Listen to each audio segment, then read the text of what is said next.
brightness intelligence do its work. Now better. Writing code gets your eyes tired? Try coding mode.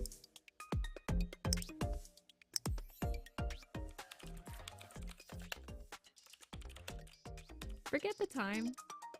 Light reminder lets you know. Totally immersed in the movie? Minimize software won't distract you. Break reminder and force break help manage your screen time.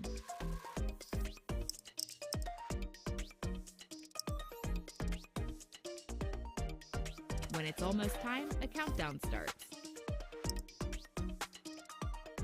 Force break activates to rest your eyes.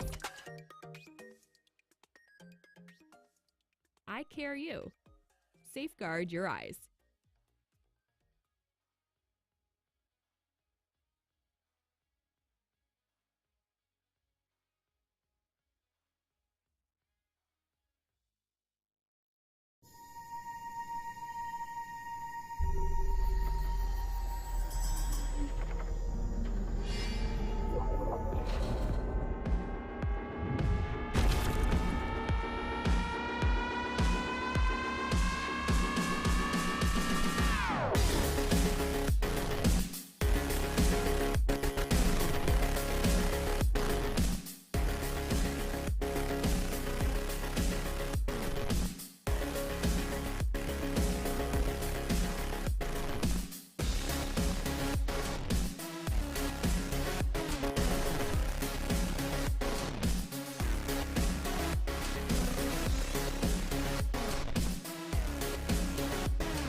Safeguard your eyes smartly and easily with an eye care monitor and eye care U software. Working on a paper? Turn on low blue light mode. Is the sun too bright? Let brightness intelligence do its work. Now better. Writing code gets your eyes tired? Try coding mode.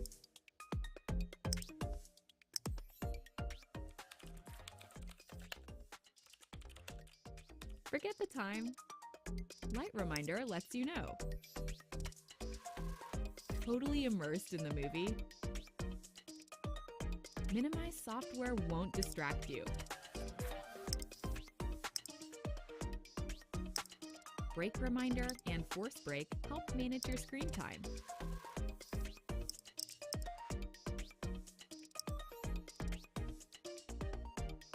When it's almost time, a countdown starts.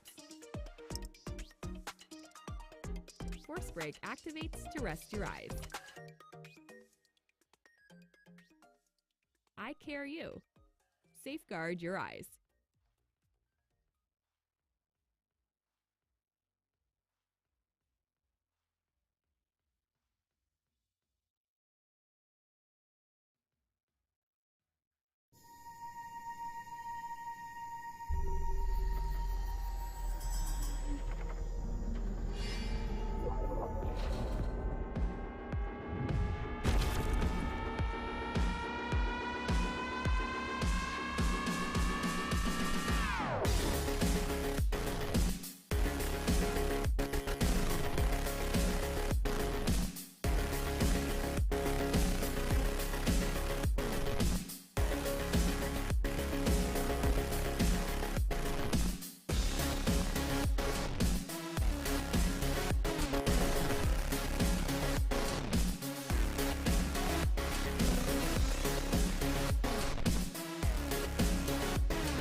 Safeguard your eyes smartly and easily with an eye care monitor and eye care U software. Working on a paper? Turn on low blue light mode. Is the sun too bright? Let brightness intelligence do its work. Now better. Writing code gets your eyes tired? Try coding mode.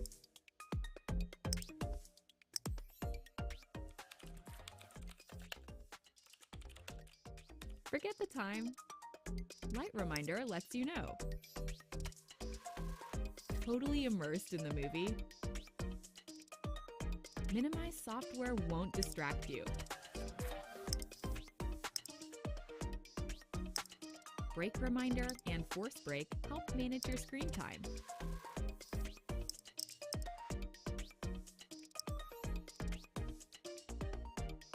When it's almost time, a countdown starts.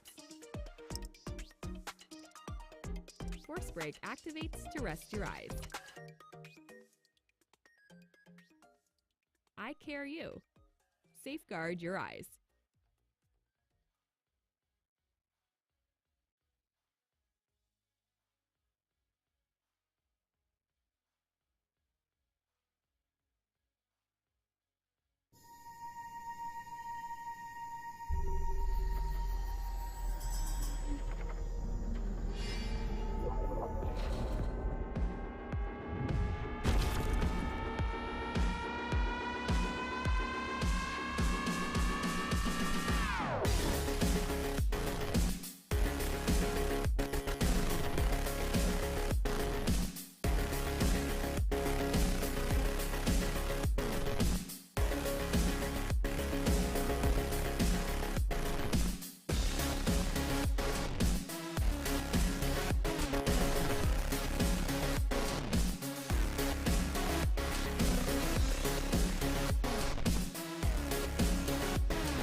Safeguard your eyes smartly and easily with an eye care monitor and eye care U software.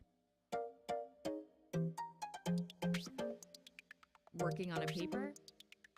Turn on low blue light mode. Is the sun too bright? Let brightness intelligence do its work. Now better. Writing code gets your eyes tired? Try coding mode.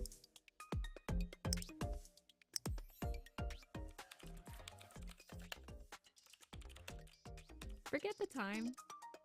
Light reminder lets you know.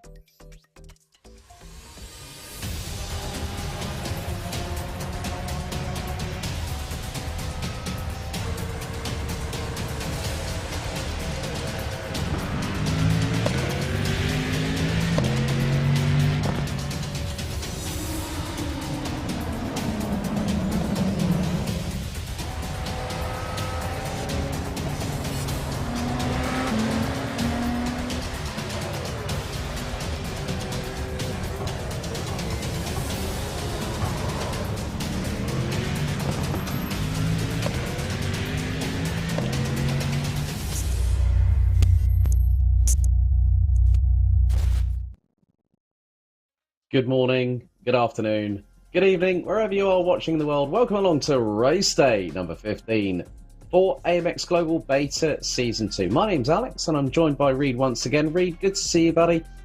And we're nearly a third of the way from Season 2. Time's gone by so quickly. A big milestone for sure, Alex. We are a third of the way through, but that means that we still have about 60, 70 races left to go, which is quite a lot of racing to do. And we have some more racing left to go today. We'll be taking Radical SR8s out on the no longer twin ring Motegi. And then, of course, we're heading right back TCRs on Lime Rock Park, just like we saw a couple days ago. Yeah, indeed. We've got our first of two races coming up. We've got a 9-car grid for the Radicals around what is now known as the Mobility Resort Motegi, actually owned by the Honda Motor Corporation. It seems like Honda have a bit of a monopoly on circuits in Japan, but we're going to be using the full road course. The Radical SR8's a firm staple here on AMX Global, and this particular circuit, very well known. Of course, it is the free tier, so the least amount of points, the least amount of prize money given away, but makes up pretty much half of the races that we entertain here through all skill levels. The circuit itself, it's going to be 26 degrees air temperature, 55 degrees humidity, and a very slight wind. So perfect conditions here at the full circuit, the Grand Prix layout, which measures at just over 4.8 kilometers, just shy of 3 miles, with 13 very interesting corners. Looks like the head of a Tyrannosaurus Rex with a big aerial at the back of the base of the neck of it. Just looking into it just gives me that sort of like Jurassic Park kind of vibe there. But as you can see, yeah, I was thinking the same thing. Oh, I was going to compare it rather. Yeah, exactly. Yeah. I was going to compare it rather to like the Grandia or Galaga spaceship. You know, it's got those kind of front chevron wings to the bottom loops in the huge S section. So, but I can see where you're coming from. It does have that sort of prehistoric feel. Yeah, it does. There are the particular tiers that we have here on AMX Global. 45 free tier races with 0 entry fee. Then we go to paid tier 1, which we will see in action on race day 16, which will be happening on Thursday. Coming up very soon. We've also got the 22 races of paid tier 1 and also 23 races making up tier 2, completing the total of 90 races. We're on race day number 15, and at the end of today's action we will have completed exactly 30 races, 1/3 of the season so far. And there is still plenty of action because we've got Theo Cup at Scuba, and also Tier 1, Race 8 on May 4th on race day number 16. Formula Renault 3.5s make a return at the Circuit de Magny-Cours, a circuit no longer really used in a lot of single-seater racing, particularly in the terms of Formula 1. That is the schedule. And then this are the points per race. 8 points for a victory, 6 points for second, 4 for third, and so on and so forth. So 8 drivers out of the 9 competing tonight will score points, and thereby that means dollars in their pocket. Any car finishing under 80% of the winner's total race time is considered a non-finish. The fastest lap of the race picks up a cool additional 3 points. So it's going to be a scrap here tonight. We've got the perfect car, one of the sports car veterans in terms of the fact that it's been around for the best part of 2 decades of competition. Has gone through multiple evolutions into what we see now. This is the circuit, 4.081 kilometers, and the altitude 156 meters above sea level. It's said to be the largest construction project on the Pacific Rim when it was begun in 1996. The track opened back in August of 1997. Last year celebrated its 25th anniversary, hence the renaming of Twin Ring Motegi to the Mobility Resort Motegi. There's also the Super Speedway, which was unfortunately due to the earthquake back in 2011 declared to be unusable, and that particular lap record on that circuit was set by a certain Brazilian by the name of Spider-Man, of course, Helio Castroneves. The current road course circuit record is a 1 minute 31. Well, we're going to be close to about 15 seconds off of that. It was done by Toshiki Oyu in the Dallara SF19 in Super Formula.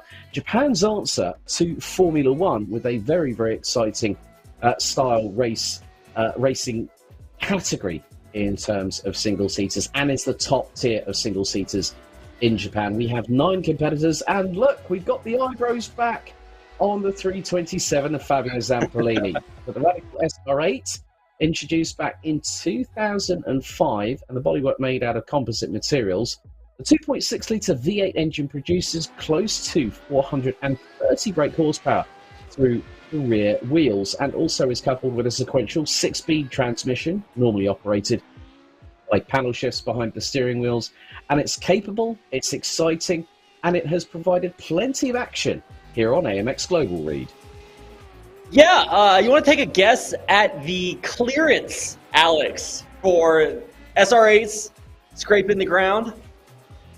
You're probably talking the front split is probably at least, I would say, 15 to 20 millimeters off the ground, if that. They are so low to the ground, because as you saw, the way that when Fabio Zampolini just went into the braking zone, the front end dived down under braking. So it's got a lot of turn, and we're into the final just under 4 minutes of free practice here, and Corentin Guignez in the number 9 is the fastest driver out there, 1 minute 43.5.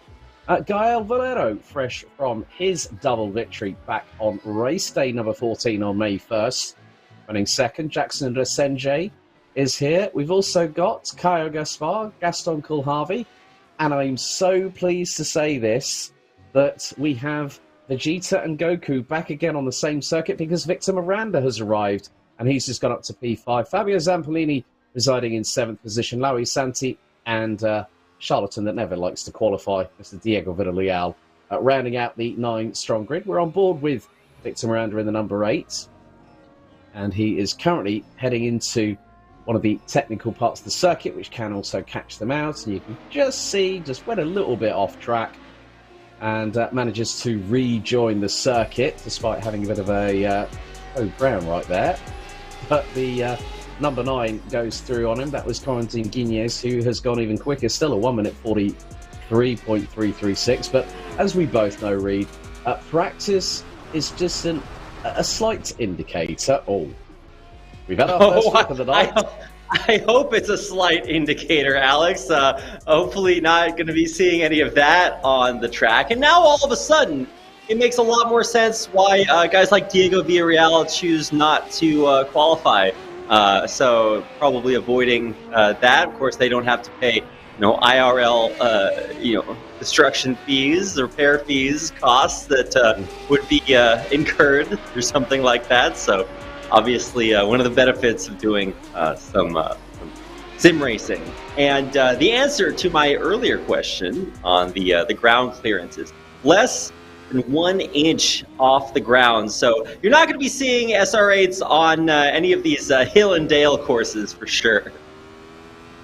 Yeah, that an inch basically works out to 25 millimeters. That's 2.5 centimeters for those people that work in that kind of measurement. So I wasn't too far off on my estimation. I can say between 15 and 20 millimeters. That's basically about the same as a go-kart, and your backside is literally millimeters off. Yeah. We're on board with Jackson Resenje, who's currently rounding out the top 3 in this session, actually making his way through turn 11 underneath the bridge into the double left here at turns 12 and 13. Then it's a slight chicane onto the start-finish straight. Let's see if we can stay on board with him, or it's going to be about the last 35 seconds of free practice. We'll be hitting about 145 miles an hour into the braking zone for turns 1 and 2. It's a sweeping double apex here through this very quick double right-hander, and trying to correct a little bit of back-end slidage, especially at the left rear. 230 clicks going into turns 3 and 4, down to second gear at about 100 kph, 62 miles an hour. And it's another short blast up to the right-hander here at T5, as the timer is now going to elapse and hit 1 hour and 20 minutes. And Harlequin a little bit loose on the back end as he decides to slow and abort that lap, and heads back into pit lane. But the checker is out for free practice before we go into our 10-minute qualifying session, which will lead into a 12-lap race around the Mobility Resort Motegi. Well, just for old time's sake, we're going to still call it Twin Ring Motegi here at AMX Global. And there are your results. Corentin Guignez faster than Gael Valero. So a French 1-2, then it's 3 Brazilians after that as everyone scrambles to come out of the pit lane to get underway with qualifying. Jackson Resenge, Caio Gaspar, Victor Miranda ran out the top 5. Then it's Gaston Colharvey. Mr. Colourful back in the saddle. The number 327, Fabio Zampolini rounds out the top 7 with Lauri Santi and Diego Villarreal completing the 9-strong grid as everyone, apart from Diego Villarreal, was bit of a moment there for Gaston Colharvey. That was coming through turns 3 and 4. Cold tyres, cold brakes. Someone else has gone off track, and that's Lauri Santi. So they head into right-hander here at turn 5, and slipstreaming going to be very crucial, especially coming out of at the top of the circuit at turn 10, where it's a very, very tight right-hand hairpin, and you've got this long backstretch coming down into the 90 right at turn 12. We're on board with Jackson Resenge, who is making his way through the next couple of corners as they're going to be heading through into turn 10 very, very shortly. Into turn 9, very tight left-hander, then it's the blast up to. You can see the timing tower on the right-hand side of your screen, folks, as we head into turn number 10. Hard on the brakes, all the way down. Is it going to be a first gear selection? No, not quite. 80 clicks. Corentin Guignez has an off track. So we keep on board with the Senjay going down. And you're now seeing a little bit of weaving from side to side as they will head into the 90 right here at turn number 11. As, that was a bit of a moment there for the 33 of Gael Valero, and Resende gets very crossed up and has to hold on back. But this is where we're going to see the possible first benchmarks coming in, because Gael Valero, the number 33, is the first one to cross the line. Possibly not a lap time set, because that was just an outlap, so with just over 2 minutes completed in this 10-minute session. No one yet to set a banker lap here, Reed, but Lauri Santi's about 60% of the way through his second lap, and could be the first one to set benchmark time for the rest of the day. Yeah, and you should never really trust the first couple benchmarks that come through. Obviously, this is group qualifiers, so you kind of wait until the track or the pack thins out a little bit. You're going to want to be in pairs or triplets, so you can get at least some amount of drafting, and then you finally set yourself up for that one big push a little bit later on through qualifiers. But you can just see the speedometer cranking up a little bit higher than usual. 120s or 220s getting up there. Very, very impressive speeds already. And you see on board with 3 of our very fastest drivers, Gael Valero, Caio Gaspar, and Jackson Resende, all putting up very comparable times, with Gael Valero kind of leading the pack. No surprises there. Absolutely expect to see him towards the top of the standings as they come through the finish line. We'll start to get a real view of exactly what kind of times our racers are putting up today.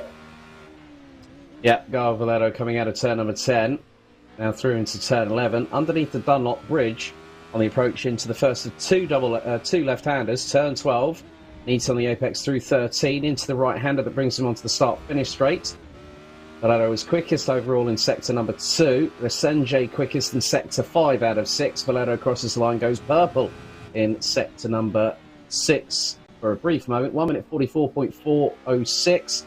Corentin Guignez gets to within 3 1,000ths in qualification. A further 25 thousandths is Victor Miranda down in 3rd. Resenge goes 4th. Colharvey 5th. Gaspar and Zampolini.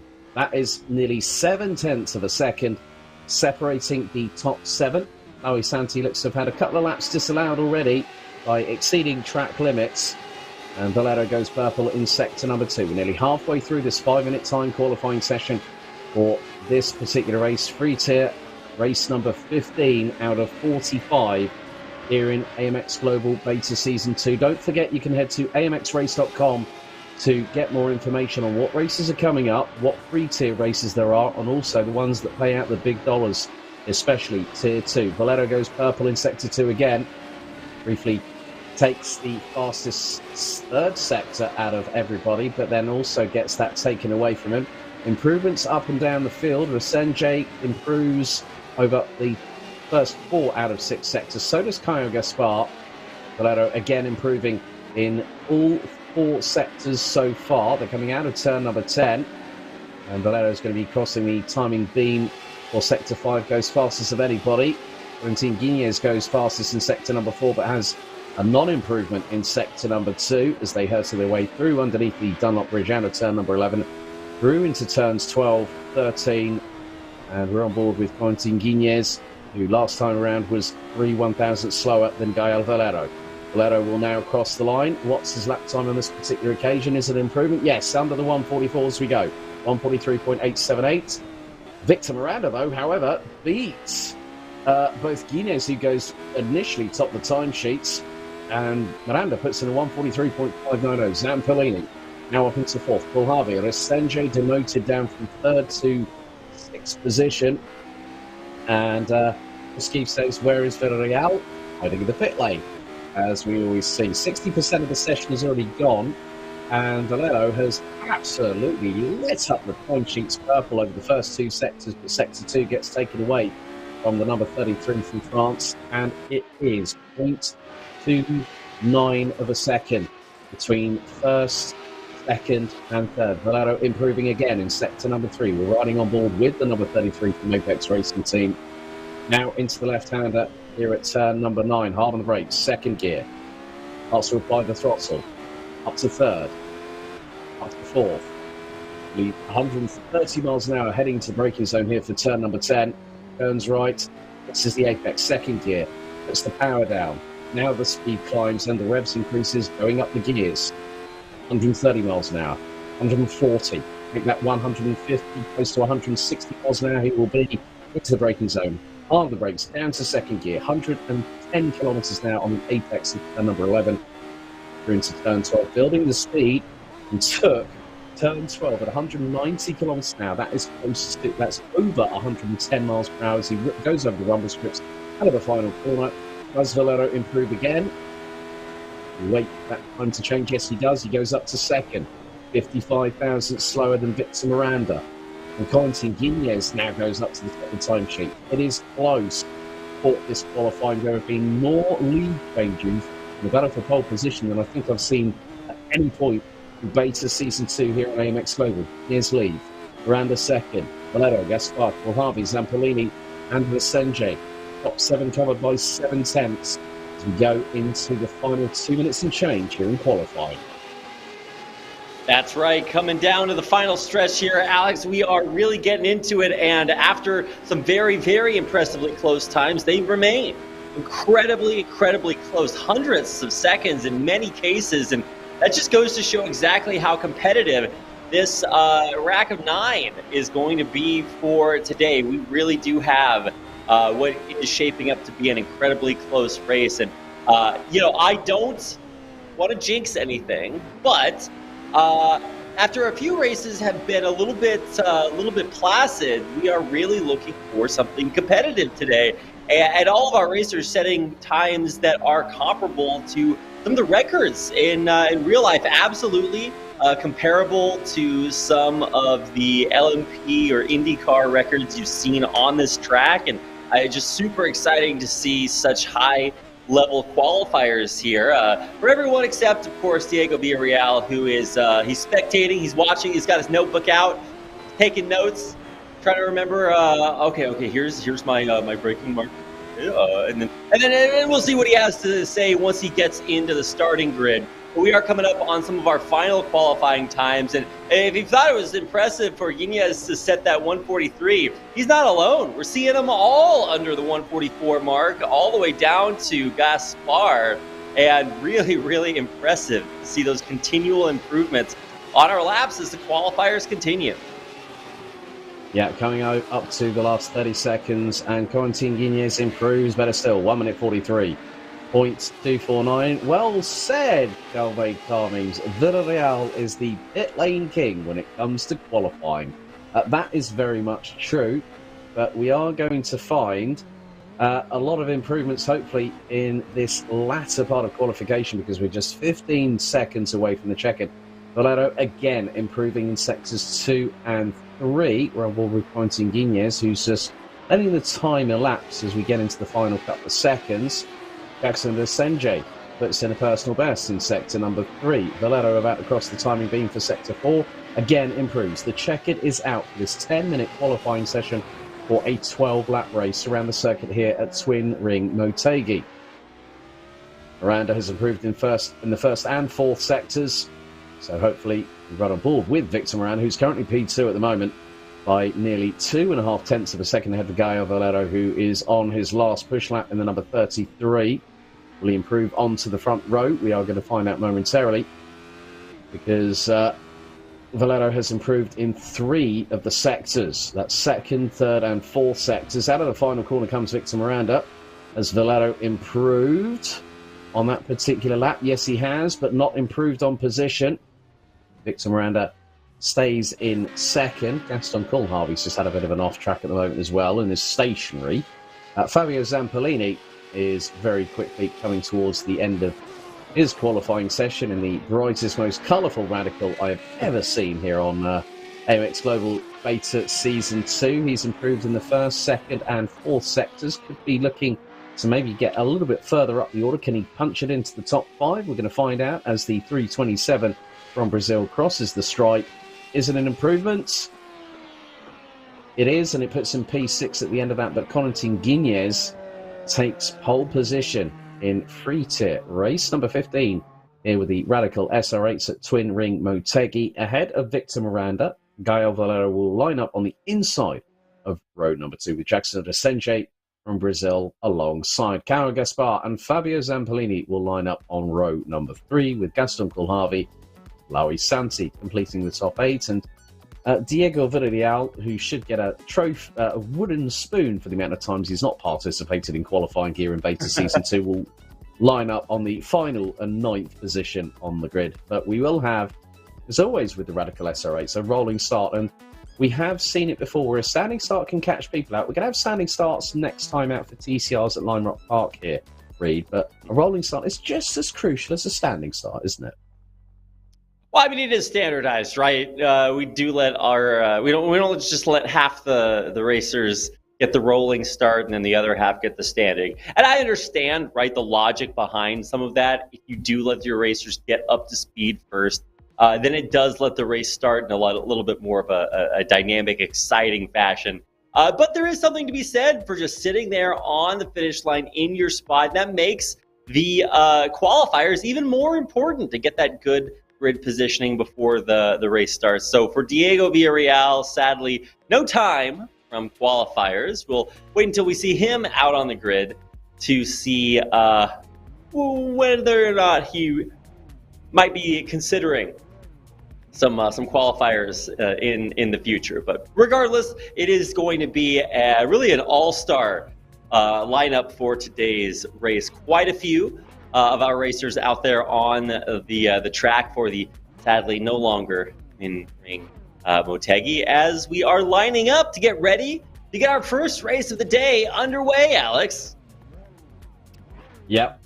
Short formation as always here at AMX Global. The Porsche pace car will lead the field from halfway down the back stretch between turns 10 and 11 as everyone lights up the rear tyres. Most notably, one of the cars, which looks to be Laui Santi, who needs to get back into position.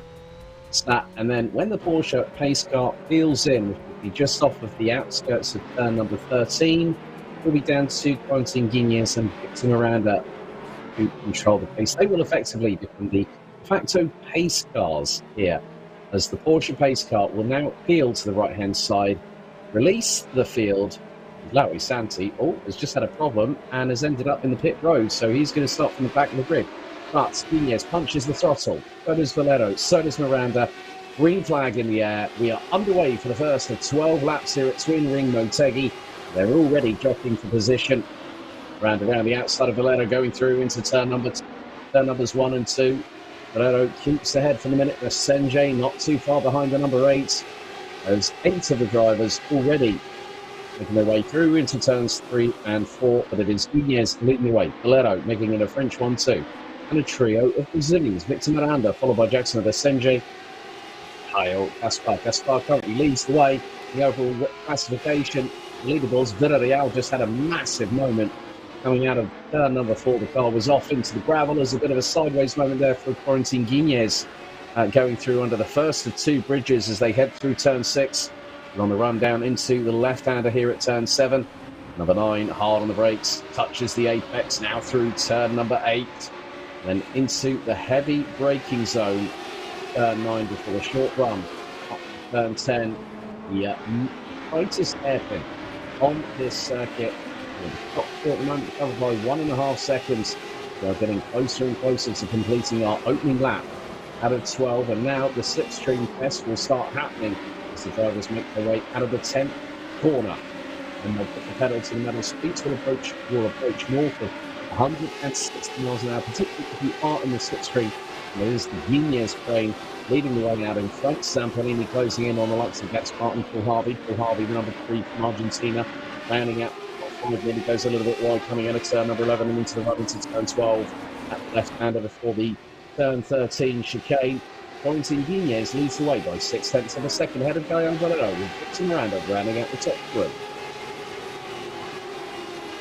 Absolutely the top 3 that you would expect, but nowhere near these the fast times that they were setting in qualifiers. So a lot of room for improvement, and a lot of that is because we're racing now. There is a full pack up at the front, and then a little bit of secondary one following our race leaders. And look at how close these times are, Alex. An incredibly strong competitive start to the race, and we'll see if it maintains this amount of stress, the pressure, right? Guys like Calavi in 5th leading that pack back there, and of course Guiñez really having to contend with a lot of challengers here, none more so than Gael Valero and Victor Miranda, 2 of the absolute hot hands here, some of the deadliest racers when they race.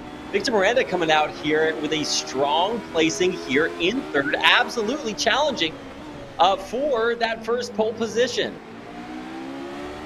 Yeah, Miranda and Valero. It's Goku versus Vegeta once again here on AMX Global, this time in Beta Season 2. On the brakes, into the right-hander here at turn 10. A little bit of a wider exit from Valero. This could give Miranda the opportunity. Valero goes wide, sideways, but hangs on to it with a throttle fully buried. And here comes Pexler Descende looking up the inside. He's going to get the run. He's going to get the slingshot. Up the inside. Goes to Descende. Down into turn number 11. Up the inside of Valero. An uncustomary mistake that we don't very often see from Gael Valero out of turn 10. Lost him 2 positions. So he drops from 2nd in the running down to P4. So good work there by Victor Miranda, Jackson Descende to full opportunity of the situation. Meanwhile, Corentin Guiñez is leading the way by just over 1.5 seconds as they head out of turn number 2 and on the short shoot down to the double left here at turns 3 and 4. Fabio Zampolini starting to close in on Fabio Gaspar. This is for P6. We're on board with Gael Valero. Ake looks a little bit loose on that number 33 Radical, and he's within 4 tenths. So if he gets a good run coming out of turn number 10, as we will see the run down to from turn 10 to 11 as one of the biggest opportunities to get the run on the opposition. They're going out of the ridge, heading into turn number 6, the right-hander, or the 90 left here into turn number 7, for the right-hander here at turn 8. So it's very much like a elongated S-bend section, a bit like Suzuka, but in a very different format altogether in its own right. Currently on lap number 3 out of 12. Valero trying to get positions back as he's right on the tail of Descende. He's not descended up the inside. Is he going to go and look up for a lunge into turn number 10? Frenchman thinks better of it. Is he going to get better traction coming out of turn number 10? Well, he's about 2.5 tenths of a second behind. Now the slipstream will start engaging. They're about halfway through, run down into turn number 11. Now into the braking zone. A little bit later on the brakes. Not able to capitalise, so Descende keeping the Frenchman at pay for third. Absolutely. We saw top French podiums going in through qualifiers, but Gael Valero having dropped back after that little altercation earlier. So got to keep an eye on him, absolutely. Keeping an eye also on Zampolini's eyelashes there, a little bit further back off the main pack in the lead. but already you're seeing our drivers drop those times down right to the absolute bare minimum we're seeing in qualifiers. And 143 is an absolutely competitive racing. Oh my God, a front row seat! An incredible altercation spinning out Zamperlini and Calavi. I thought that was just going to be another turn, but no, they decided to go pedal to the metal, an absolute brawl, really spinning out Calavi now down to 7. Well, Resende also had a moment. He went off track coming out of turn number 4. And then we saw Gaspar and Kulharvi into the start. Well, it was a Evo situation. Quite a pit maneuver between Kulharvi and Gaspar. Unfortunately, Gaspar looked to be the unfortunate instigator of that. We're going to get a replay very, very shortly. But now, Senche is right up the back bumper. Here's the replay, what we're going to see now of exactly what happened.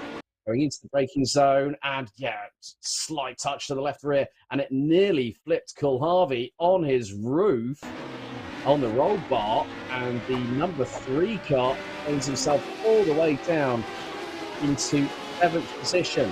This has really opened up the action a little bit further behind, because this is the battle for P4. Zamperlini hard on brakes into turn 11.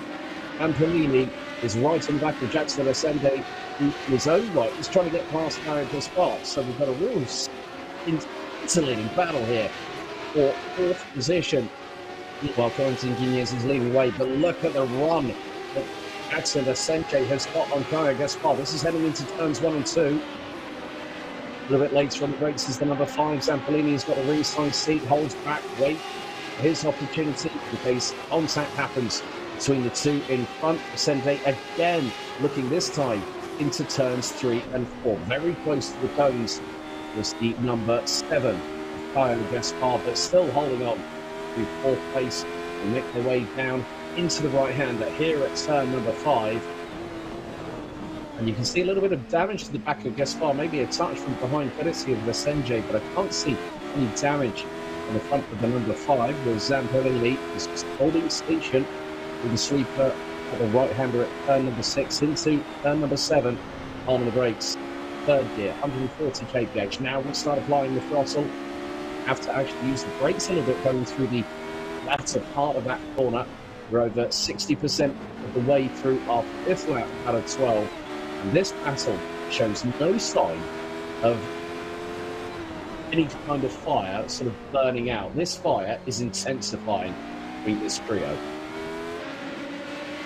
It absolutely is, Alex. I think we're actually going to see it intensify even more now that we're coming down the absolute monster of a straightaway, looking for any opportunities to pass here. You can see Gaspar leading, but just tenuously as they look to turn the one of the bigger curves into our second, basically 90-degree turn right there. You can see a little bit wide, but the pack's still very competitive. Only 0.3 of a second separating Zende, Gaspar, and then Zamperlini a little bit further back of that. And while we have started to widen our distances a little bit over the course of the race, all of our drivers are still posting up incredible times around Grand Prix track at Motegi. So, you know, the potential is there. And we absolutely have to keep an eye on the man on our screen right now. This battle for 4th, Gaspar and Resende, where all the action is happening right now. And you can see not giving up anything, very, very tight turns, and always looking for any opportunity to retake that 5th place position. Well, Diego Villarreal's just had a moment coming out of turn number 3, and he's dropped all the way back behind Gaston Kulharvi, who still resides in 7th position. It's about 13.5 seconds. Right on board with the number 5, Brazil's Jackson Ascende, still trying to keep Mario Gaspar very, very honest. They're out of turn number 9, hard into the braking zone here at turn 10, and look how late on the brakes Ascende is in comparison with Gaspar. He's right up close, but gets the better traction coming out of the corner despite damage to the rear end. The number 7 Radical piloted by Gaspar. 247 kilometers an hour was the indicated speed on the speedometer for Resenge as they went through into turn number 11 and headed into the braking zone. But the gap between them is just around about 3 to 4 tenths of a second. Senjay not letting this go. He's having to correct the oversteer, the chronic oversteer from the left-hand side as the back axle steps out, coming out of the final turn 13 chicane, hard into the braking zone again. Senjay has got a real good run. He's right up the back rear wing, the rear wing of this Gaspar, going through into turns 3 and 4, 2.5 tenths of a second. He's showing his nose to the number 7, who has been keeping a keen eye in his rearview mirrors as they exit out of turn number 4 once again. But Senjay's even closer this time. He runs a little bit wide. Right rear wheel goes onto the grass, but still keeps the follow pinned into the right-hander here at turn 5. Less than 2 tenths separating them. Senjay just waiting for his opportunity to strike under the bridge, go through into turn number 6. Still a very much chest game he needs to do, especially with the fact that the combined total of 860 brake horsepower in both respective vehicles as they make their way over crest here at turn number 9, turn number 8, on the brakes into turn 10.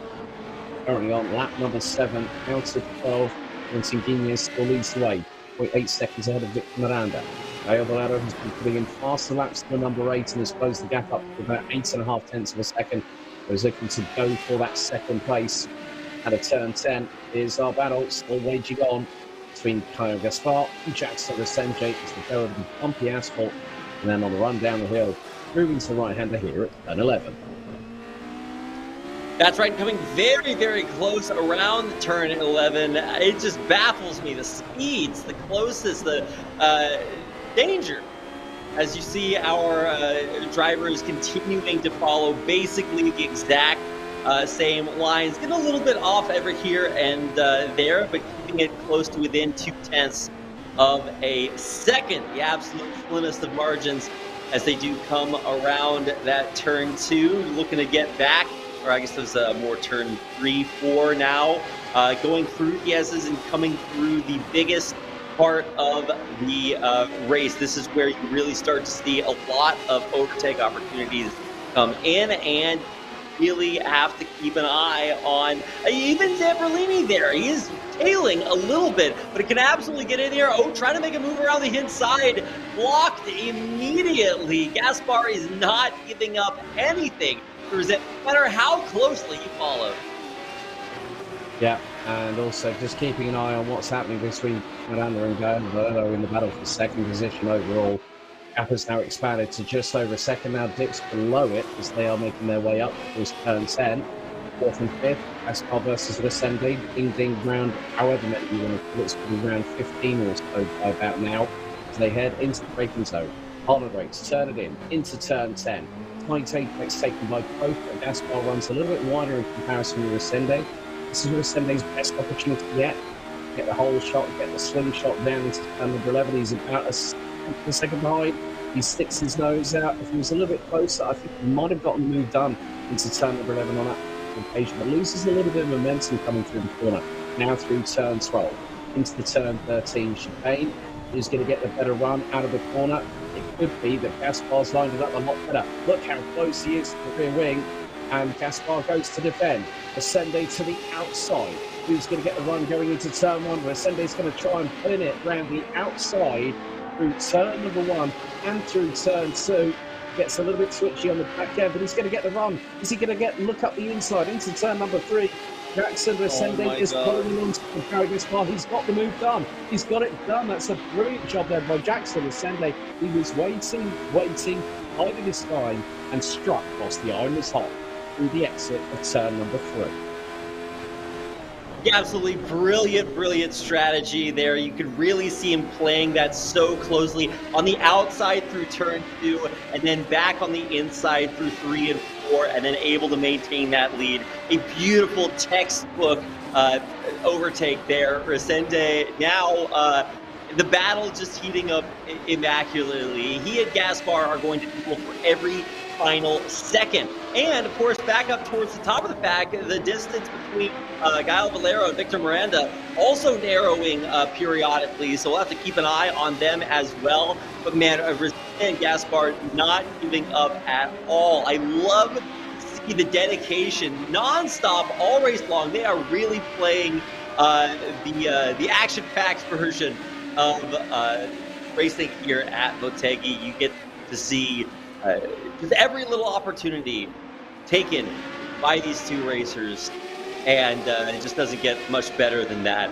The rest of the pack obviously distancing themselves, Calavi and Villarreal, after their altercations, kind of sitting back towards the back of the pack, and want to make sure that I remember to say their names on broadcast because we might not be seeing them on our screens for a little bit. Yep, but Ascende back up the inside of Gaspar, going through into turns 1 and 2. Ascende back through, Gaspar trying to keep it thin to the outside, out of turn number 2. Now heading into turn 3. Gaspar will have the inside line, so another position swap is inevitable, and there it goes. But Ascende tries to outwit Caio Gaspar. Great racing respect between the two drivers. This is what we want to see here on AMX Global, the best of the best. Fighting to from now through round the outside back to Ascende. Are you kidding me? We've just got round the outside through turn 5. Into turn 6 they go. And who's going to get the inside run for turn 7? Ascende has got it, but Gaspar keeps it thin. Ascende keeps it round the outside through into turn 8. This is absolutely phenomenal race action we are seeing. We're on to lap number 10 out of 12, so 3 including this one, and Ascende gets a bit tail happy coming out of turn number 9. But what a display between Caio Gaspar and Jackson Ascende. What this has also done, though, it's no longer going to be a three-way scrap for 4th place. It's going to be a 3-way scrap. Fabio Zampolini is half a second off of Caio Gaspar as they came into turn number 11 as they do now. This gives Zampolini an opportunity to have a little bite of the apple, so to speak, and try and get past Caio Gaspar. Out of the final corner, and he's got 2 places. He's lost out to Caio Gaspar, and there is Zampolini getting straight past him on the main start of this straight. Man, so deadly every single moment here, and even actually pushing Zampolini a little bit towards the outside. Not a love tap, but you can see the danger was there as Zampolini reacts accordingly. So very, very tense moment here as Rosende drops back 2 places. Zampolini now back in the action, keeping his eyes and his eyelashes truly on that 4th place spot that is now in his sights. The imagery, of course, there. And you can really see Rosende down behind Zampolini making some really chaotic moves, trying desperately to find a way back in to his former glory, but unable to penetrate that 5th place spot he previously occupied. Zampolini now dominating him, moving up closer and closer to Caio Gaspar. This is a crazy middle of the pack here. And we're not talking about Guinness, Miranda, Valero all the way up towards the front, because the action is here in this battle for 4th place.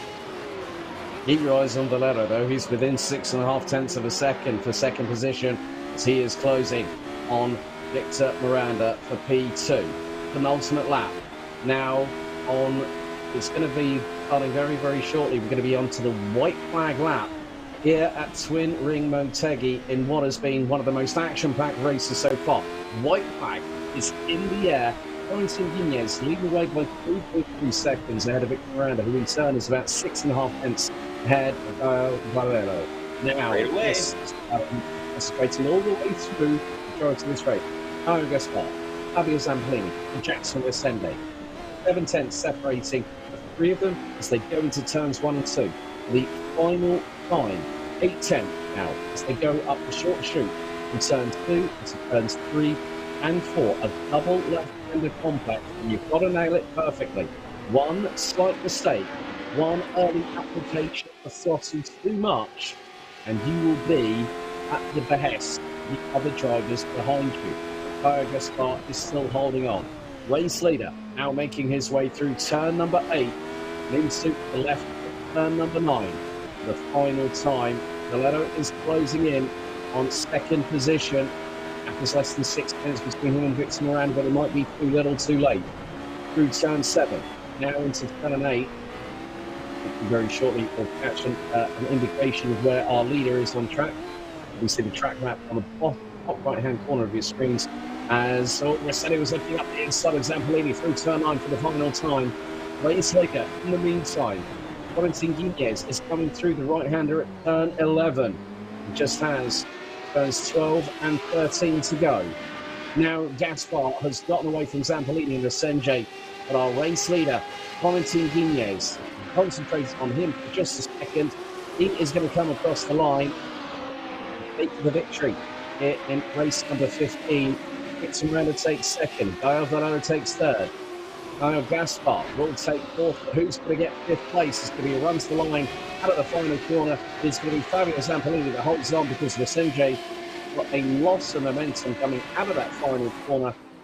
We've got two more drivers to go, as we've got Gaston Colharvey very shortly going to be crossing the line in just a couple of seconds, which is happening now as we speak. And then we wait for Diego Villarreal, the non-qualifier, managing to get to the end of the race, but his strategy didn't quite pan out on this particular occasion. He's just coming through the turns 12 and 13 side of things, and there he is. Diego Villarreal bounced across the stripe, and the top 8 did get points. They all finished all 12 laps of racing. Naui Santi goes away with no points from this race. Still tried his best, was out after just over 2.5 laps in that race, but there you go. Valentin Guinez starts the race evening with a victory, and by a comfortable margin, 3.2 seconds by the number 9 from France. Victor Miranda takes second ahead of Gael Valero, who had early dramas in this race. A mistake coming out of turn number 11. Turn number 10 meant that Miranda and a few others got on by, including Jackson Ascende, who had made a mistake of his own later on in the race through turns 3 and 4. Caio Gaspar takes 4th. Fabio Zampolini takes 5th ahead of Jackson Ascende. Gaston Colharvey and Diego Villarreal, they all pick up points tonight. And Naui Santi finishes basically 10 laps off of the race winner, and unfortunately does not score in this particular race. Race number 15, the free pit here at Twin Ring Motegi in the Radical SR.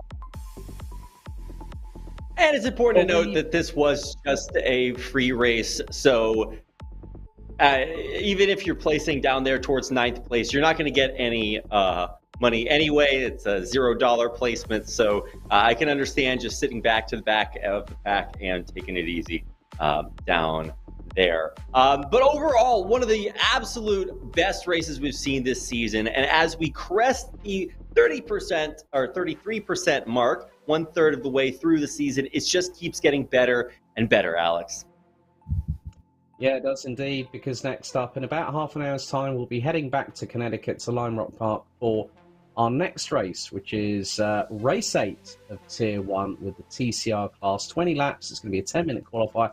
Don't forget, you can hit us up on socials. Look, we've got all the icons and all the respective handles for you to see. If you are watching on Twitch or YouTube, thank you so much for your interaction with us so far tonight. Of course, your comments will show up in the bottom right-hand corner of your screen.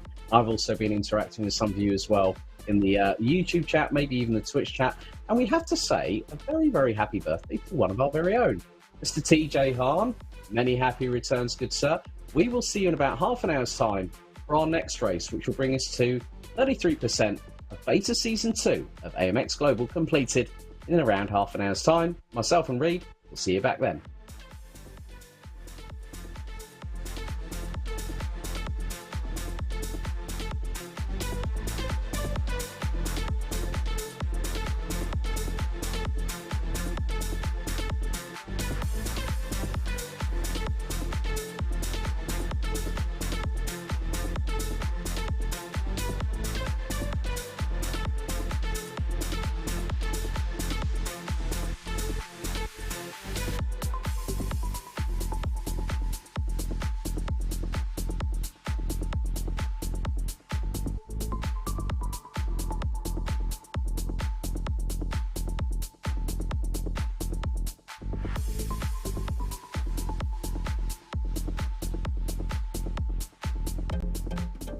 Safeguard your eyes smartly and easily with an eye care monitor and eye care U software.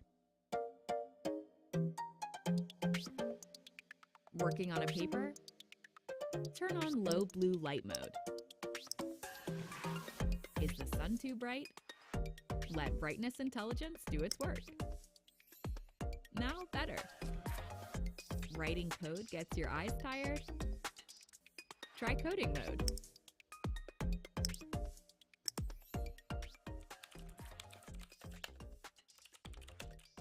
Forget the time. Light Reminder lets you know.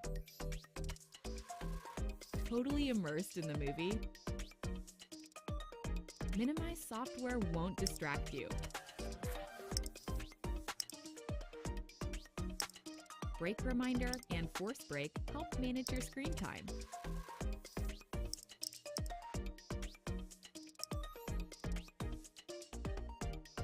When it's almost time, a countdown starts. Force Break activates to rest your eyes. I Care You. Safeguard your eyes.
Safeguard your eyes smartly and easily with an eye care monitor and Eye Care You software.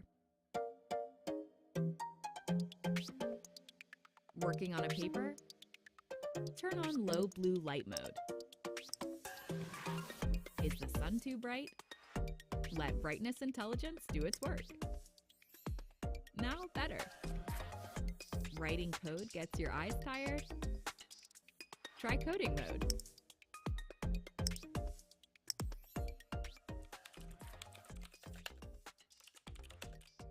Forget the time. Light Reminder lets you know. Totally immersed in the movie? Minimize software won't distract you. Break Reminder and Force Break help manage your screen time.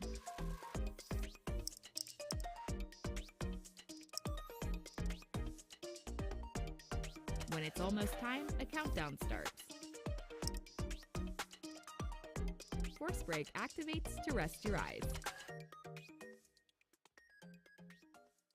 I Care You. Safeguard your eyes.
Safeguard your eyes smartly and easily with an eye care monitor and eye care U software. Working on a paper? Turn on low blue light mode. Is the sun too bright? Let brightness intelligence do its work. Now better. Writing code gets your eyes tired? Try coding mode.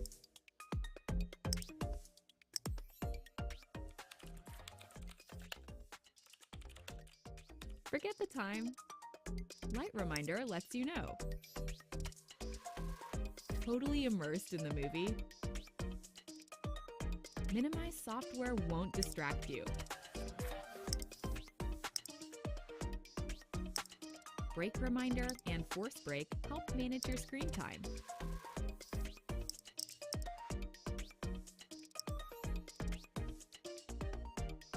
When it's almost time, a countdown starts. Force break activates to rest your eyes. Eye care you. Safeguard your eyes.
Safeguard your eyes smartly and easily with an eye care monitor and eye care U software. Working on a paper? Turn on low blue light mode. Is the sun too bright? Let brightness intelligence do its work. Now better. Writing code gets your eyes tired? Try coding mode.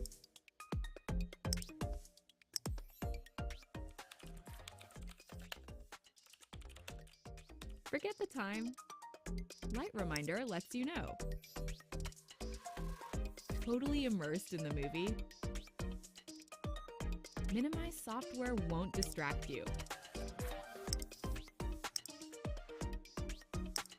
Break reminder and force break help manage your screen time.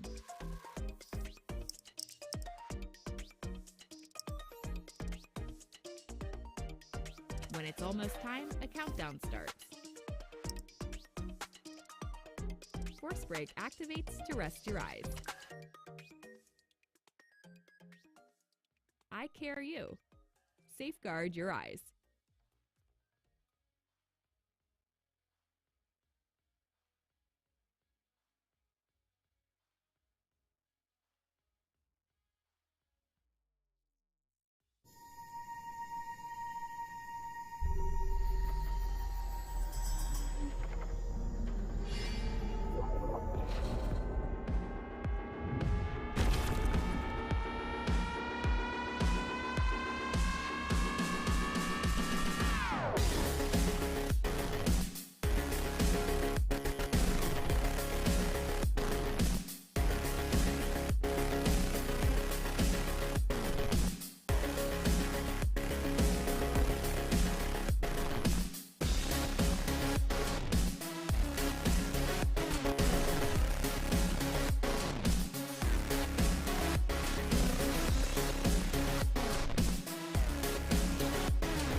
Safeguard your eyes smartly and easily with an eye care monitor and eye care U software.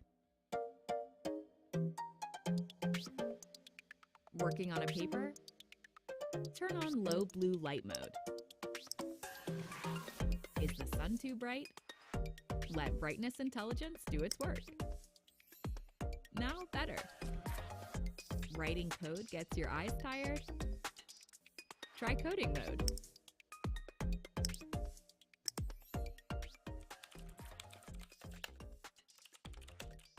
Forget the time. Light reminder lets you know. Totally immersed in the movie? Minimize software won't distract you. Break reminder and force break help manage your screen time.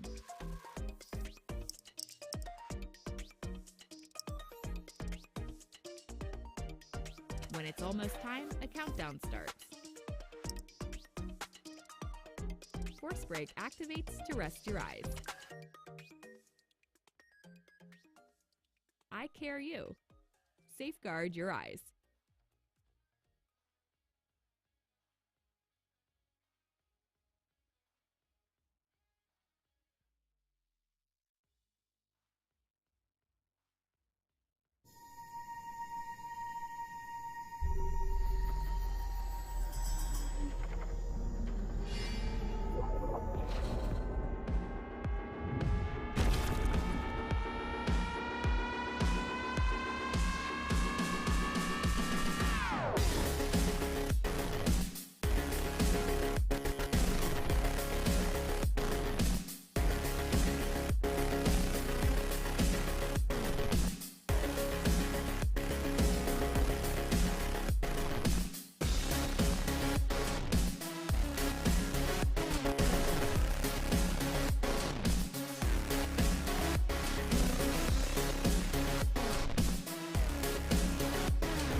Safeguard your eyes smartly and easily with an eye care monitor and eye care U software.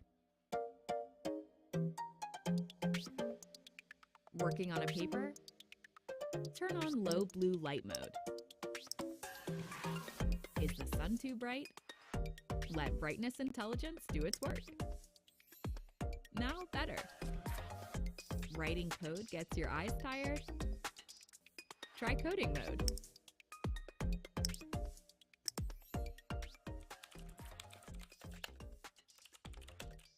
Forget the time. Light reminder lets you know. Totally immersed in the movie? Minimize software won't distract you. Break reminder and force break help manage your screen time.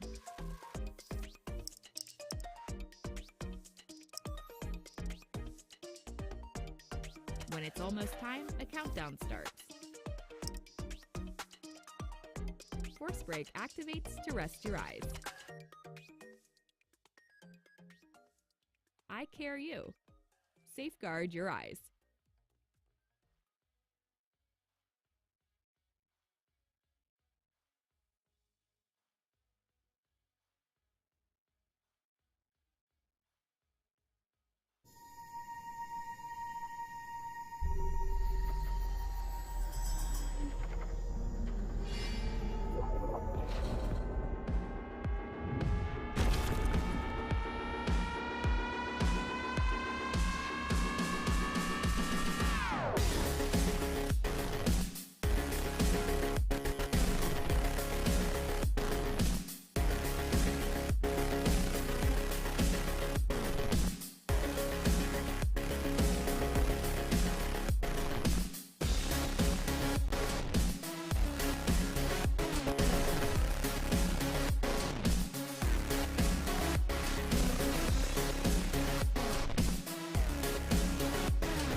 Safeguard your eyes smartly and easily with an eye care monitor and eye care U software. Working on a paper? Turn on low blue light mode. Is the sun too bright? Let brightness intelligence do its work. Now better. Writing code gets your eyes tired? Try coding mode.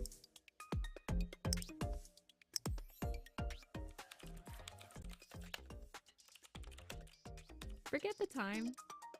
Light reminder lets you know. Totally immersed in the movie? Minimize software won't distract you. Break reminder and force break help manage your screen time.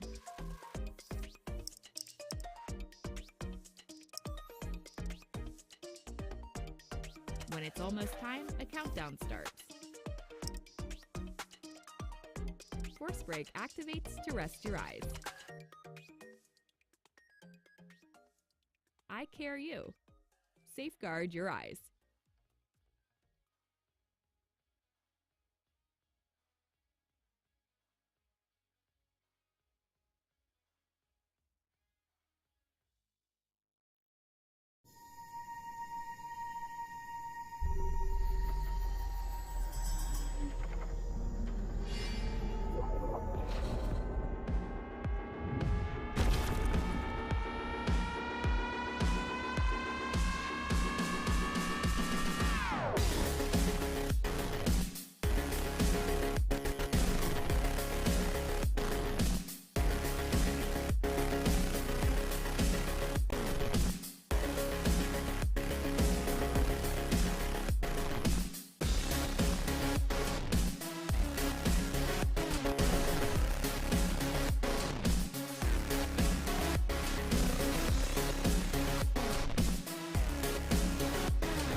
Safeguard your eyes smartly and easily with an eye care monitor and eye care U software. Working on a paper? Turn on low blue light mode. Is the sun too bright? Let brightness intelligence do its work. Now better. Writing code gets your eyes tired? Try coding mode.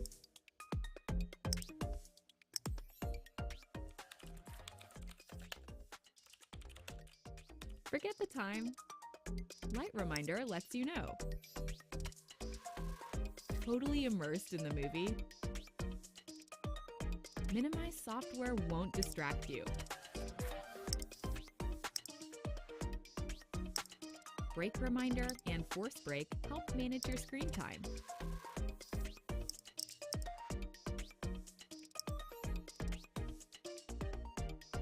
When it's almost time, a countdown starts. Force break activates to rest your eyes. Eye care you. Safeguard your eyes.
Safeguard your eyes smartly and easily with an eye care monitor and eye care U software.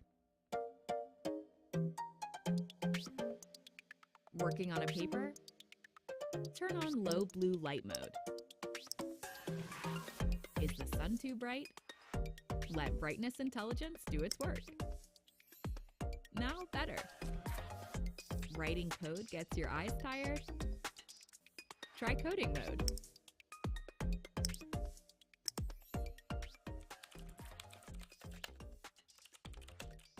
Forget the time. Light reminder lets you know. Totally immersed in the movie?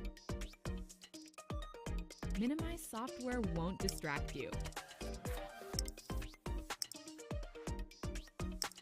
Break reminder and force break help manage your screen time.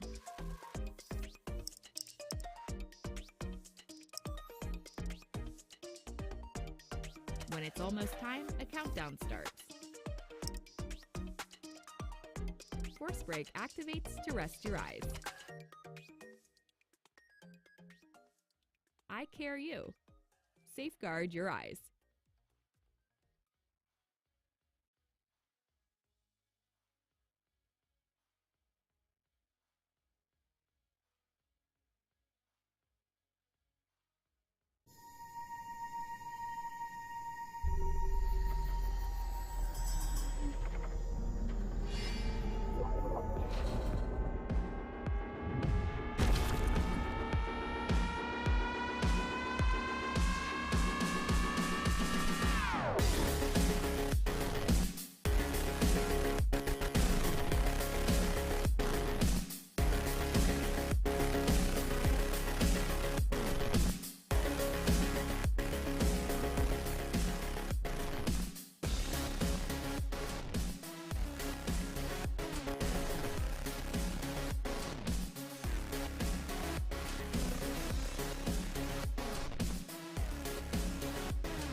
Safeguard your eyes smartly and easily with an eye care monitor and eye care U software.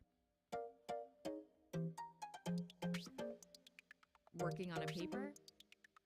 Turn on low blue light mode. Is the sun too bright? Let brightness intelligence do its work. Now better. Writing code gets your eyes tired? Try coding mode.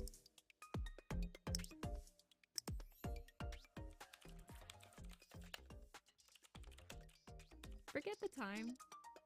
Light reminder lets you know. Totally immersed in the movie? Minimize software won't distract you. Break reminder and force break help manage your screen time.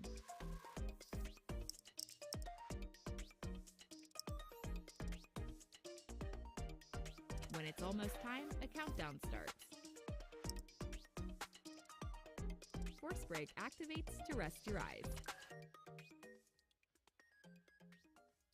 Eye care you. Safeguard your eyes.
Well, after a brief half-hour break, we're back for the final race for race day 15. Alex and Reed back with you once again, and this time, Reed, we're going to the Road Racing Centre of the East. We're heading back to Connecticut to Lime Rock Park and more TCR action tonight. This time, it's Tier 2, Race 8.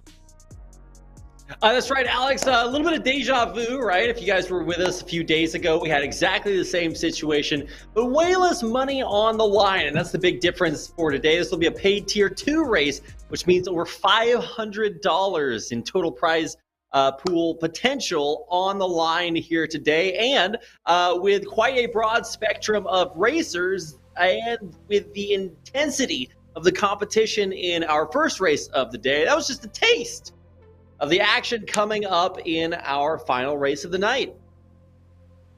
Yeah, and then after tonight's festivities, we'll have hit the third of the way through. 33.333 recurring percent of Season 2 will have been completed here on AMX Global. We're back in Lakeville, Connecticut, in the third oldest continually operating road course venue in the United States, of course, Lime Rock Park, and we're heading back into front-wheel drive touring car action thanks to the TCR class.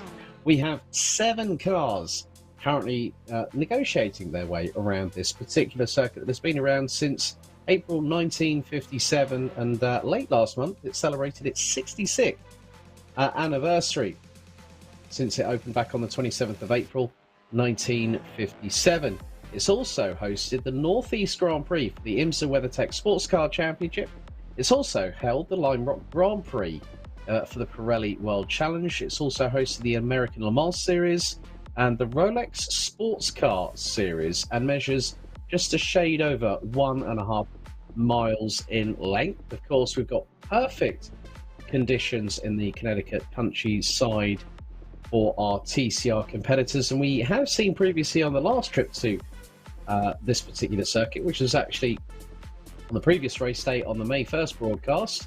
We're going into Tier 2, so a prize pool per race of $506, $20 entry fee. This is race 8 out of 23 for this season. If you haven't already signed up, where have you been? Have you been hiding under a rock? Have you been hiding behind some trees in the undergrowth? Well, head to amxrace.com for further information on how you can get involved, and if you do have an iRacing, you do use iRacing, jump on board and have some fun and earn yourself some dollars in the process by being competitive.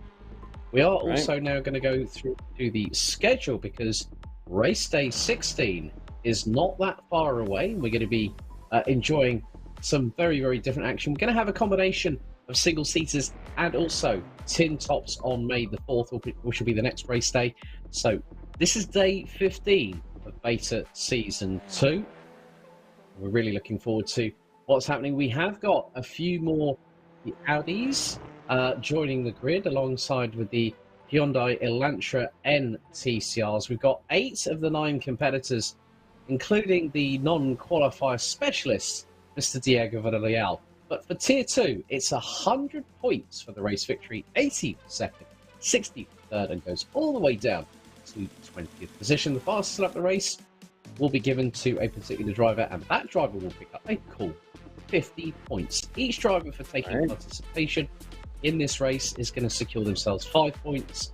But if you finish under 80% of the winner's total race time, you are considered a non-finisher. Thereby, you are a DNF. You do not score any points. And there was actually a point that I think might be quite crucial. We might have to instigate that for the next season here on AMX Global, that every single driver, I feel personally, I don't know what you feel about this, Reed, but every single driver that takes part should actually actively qualify and set at least 1 lap in qualification, because you see like a lot of drivers going out there, and this is not throwing anyone under the bus.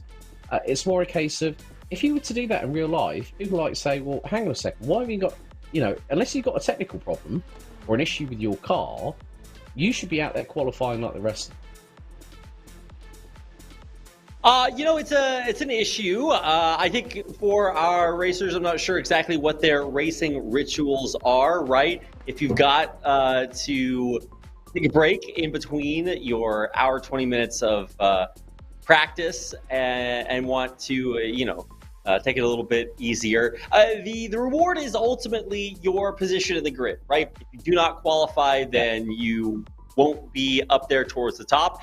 And these races have been really competitive, so it is something to keep an eye on. We'll see if that's continually the case here today. Just a look on your screen, review of Lime Rock Park. If you guys didn't get a chance to check it out earlier, picturesque is only the briefest of descriptor for what is a very, very beautiful chunk of the Connecticut raceways out there. So very nice to see us back on here again. And even though it does look a little bit innocuous, not the sharpest hairpins, not the craziest chicanes, it is actually a very dynamic course with that big uphill, downhill section towards the latter half and the backstretch. So definitely something to keep an eye on. It's not just a leisurely stroll through the woods.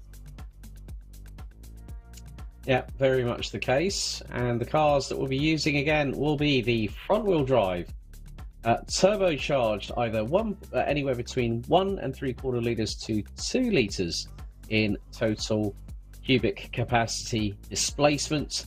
And we have seen the Hyundai Elantra N TCR, which you see on your screens at the moment, which is the number 7 of Corentin Guiñez in the very lovely black and yellow Elantra N TCR. We've also seen the Honda Civic Type R, the FK7 variation. The FL5 is the newest car on the TCR family to make its debut, funnily enough, a few weeks ago at Snetterton 300 in Norfolk for the opening 2 races of the 2023 TCR UK Touring Car Championship. And here is in the number 6, that is Fabio Zampolini as all. Right, that was one of the cars that has just mangled the front bumper, and the left upright and suspension and wheel have been thrown asunder. That was it's definitely not the way you want to do it out of the final corner, turn number 7, now known as the diving turn. But we do have the uphill chicane like we had earlier on this week on the May 1st broadcast here on AMX Global. We're riding on board with Fabio Zampolini, not running in the number 327 that we normally see him in, but he's running in the number 6, as this is the optional uphill part of the circuit. This will be at around about turn number 5 for the shortest of back straights possible. I don't think you could even call it back straight. You can call it the short shoot more than likely, because you're on the power underneath, through Westbound, underneath the Haggerty Bridge, and through the turn 7 diving turn. And the speeds are now going to increase as we run on board with Fabio Zampolini, who has gone with the 4 rings of Ingolstadt, of course, Audi Sport Customer Racing.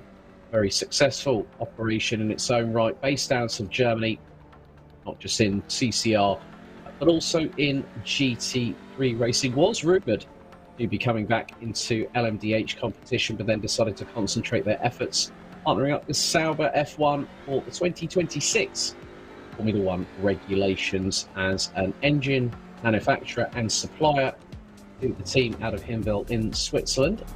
But 7 drivers have set a lap time at the moment. Valero is on the course to possibly setting his first lap time in this practice session, where we've got just about 40 or so seconds still to go. Lovely roof cam shot just over the front windshield as Fabio Zampolini. You can actually hear the front tyres trying to gather some traction as he comes over the crest underneath the Haggerty Bridge. Now pushes well over 210 is where we're going to be hitting about close to 140 miles an hour heading into the Big Bend here at turn number 1. But yeah, I mean, just looking at the times, the top 7, which includes Diego Villarreal, covered by just under 9.5 tenths of a second. Very shortly, we'll be going on to a 10-minute qualifier ahead of a 20-lap race here at Lime Rock Park. DCR action. Yeah, 20 laps is, I guess, enough. This is going to be a little bit of a shorter race than our trip out on to Motegi earlier today. So, of course, more laps to keep things about around the 20-minute race time for y'all here today. And before we get on out into the actual race, we do have 10 minutes of qualifiers before we get things completely and totally well and good underway. So just finishing up our practice, and this is what things look like on your screens. The brief moment that we have to see guys like Diego Villarreal out there actually driving around the track says that he we'll be setting lap times, I guess, comparable to the rest of the pack. Nobody, egregiously struggling with our Lime Rock Park experience. And that should be what you expect to see from our drivers here, given that this is their second time in brief recent history out on Lime Rock Park. And that means that from today, you can expect to see maybe a little bit more experience, a little bit more pedigree when it comes to our racers getting out here and showing us exactly what kind of stuff they have under their hoods and in their wheels on today's race. Maybe a little bit of a spin out here or there, and we do have to make sure that we have the cones out of the way, right, as we finish driving around the track. And obviously with the TCRs, you're going to have Hyundai very well represented here. I think that goes without saying. And of course, because our offices are out here in South Korea, it's always nice to see some great Korean corporate branding there, of course, with tires, streamers, car manufacturers, and just about every company we can cram on there, a smorgasbord of Korean advertising that we'll see on, I would say, quite a few of our cars. This one just an example of Jackson Resende. Yeah, also, I've just spotted the fact that we do have not just the Hyundai Elantra NTCR, but Gael Valero has opted to go with a stalwart that actually picked up 2 TCR UK titles over the last 3 seasons. It is, of course, the Veloster, which is nice to see that particular car. Very, very dynamic in its own right. A championship and a race-winning car in terms of pedigree. The first couple of benchmarks come in, and setting the pace is the number 33 of Gael Valero with a 57.110, just 64 thousandths quicker than Corentin Guignez. Gaston Colharvey in the number 27 rounds out the top 3 positions, covered by just over 2.5 tenths of a second. Half a second covers the top 4, courtesy of Jackson Resende with Victor Miranda. Fabio Zampolini in the number 6 car running at the top 6. No lap time set yet by Caio Gaspar, as we are riding on with the provisional pole setter with just over 3 minutes completed. Valero out of the final corner, fastest in the first sector, personal best in sector number 2. No improvement in sector 3 as he will cross the stripe and goes third. We'll make that second because Corentin Guignez has one-upped his French countryman once again, this time by 34 thousandths of a second. As Valero's just had the mothers of old off tracks just a second ago. So we ride a ball with Corentin Guignez and the number 7 Hyundai Elantra NTCR heading out of the Big Bend, going through effectively turn 3, or turn 4. Now heading up towards the West Bend now, having gone through the uphill chicane. And Guignez looking to again improve, has done a personal best in sector 2, fastest of anybody in sectors 1 and 3. Out of the final corner comes the number 7 Elantra NTCR. Goes across the line. And Gaston Colharvey improves, but Corentin Guignez, what a lap time!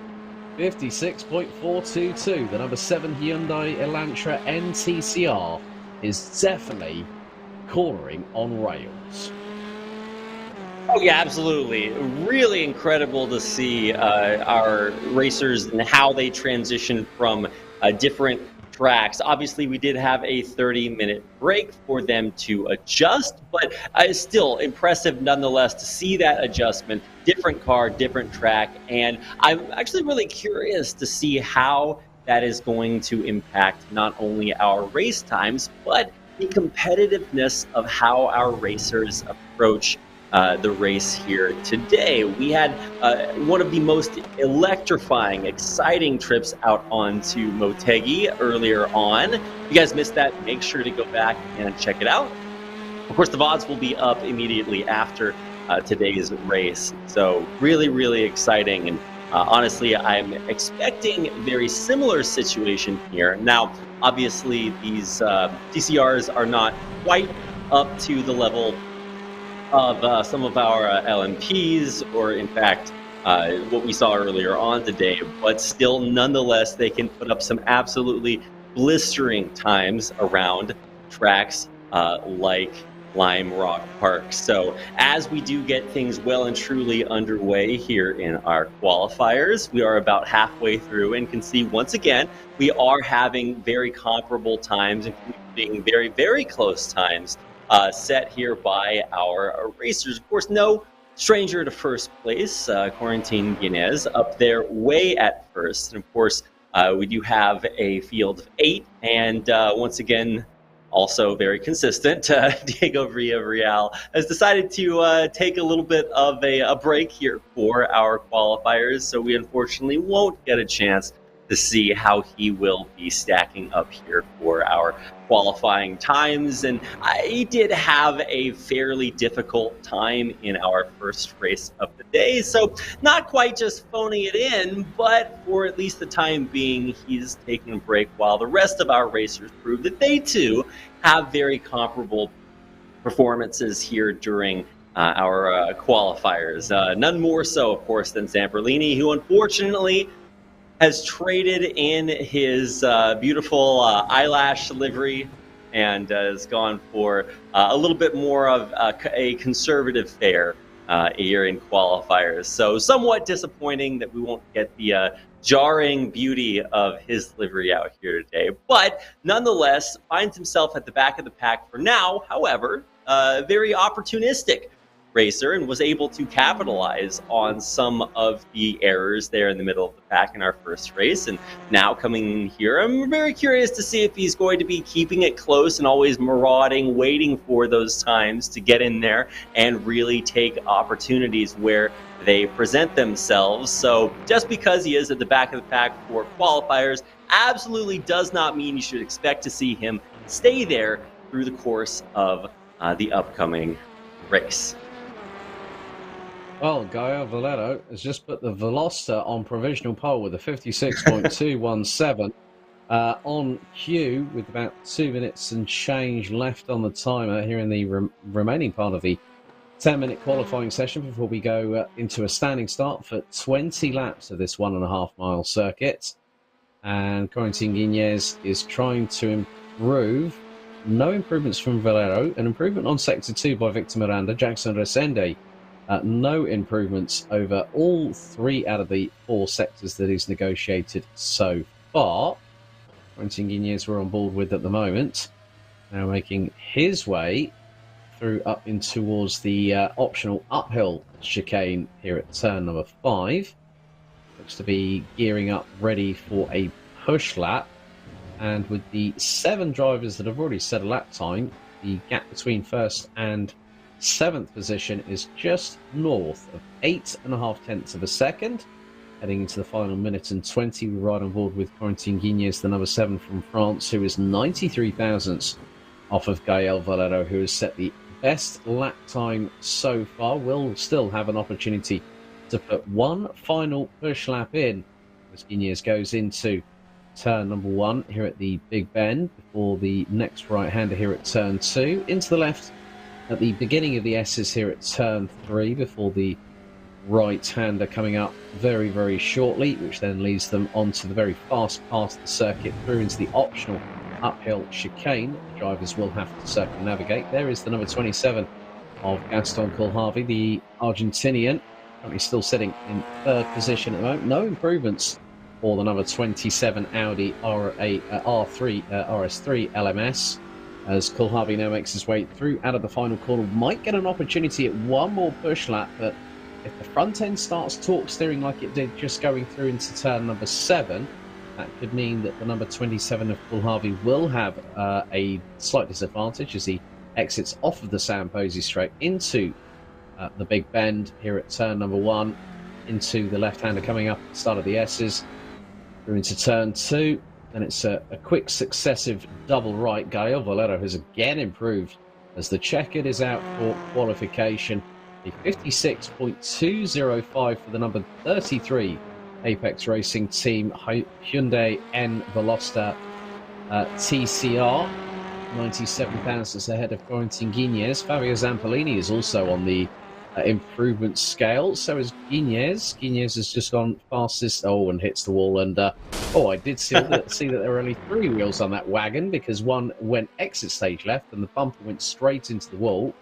Valero has just improved in the penultimate sector and will get the run down out of the diving turn at turn 7. Tight on the apex, lets the 33 Velocity run a little bit wide. Is he going to improve his lap time still? It could be very, very close.